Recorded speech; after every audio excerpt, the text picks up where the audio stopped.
The sailing ship Columbia is a full-scale replica of a three-masted ship from the 18th century. It was the first American ship to sail around the globe. But our journey begins by heading down below deck. Here you'll find what's known as a scuttlebutt. The name comes from a barrel or cask which has been scuttled by making a hole so that the water could be served to the sailors. As they hung around this nautical water cooler, they would exchange stories and gossip. In time, the term scuttlebutt became a slang term for offering rumors or gossip. From the bottom of the ship, head to the top of the sails, to the crow's nest. A crow's nest is a structure found in the upper part of the main mast of a ship or structure. It was where sailors stood sentry, looking at where they were headed in the horizon. In early days, it was simply a barrel or a basket lashed to the tallest mast.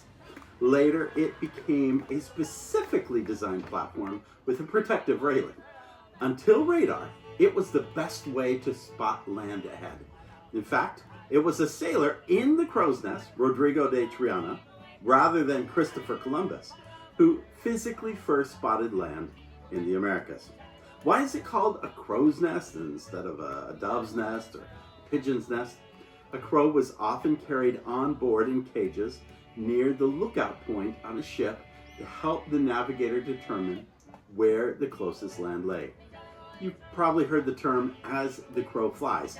This refers to a crow being released on the ship and the navigator plotting a course that corresponds with the direction the bird went. One example of looking ahead at Disneyland was with Joe Fowler.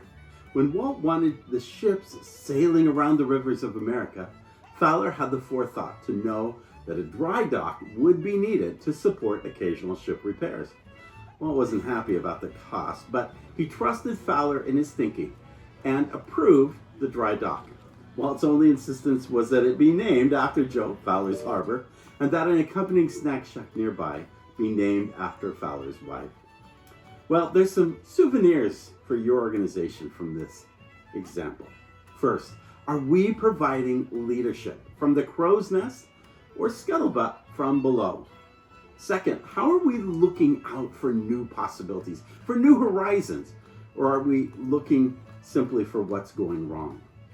Third, do we have the courage to speak out about what's needed in order for an organization to be successful? Consider the possibilities when you reach out to the top of the mast and look into the horizon.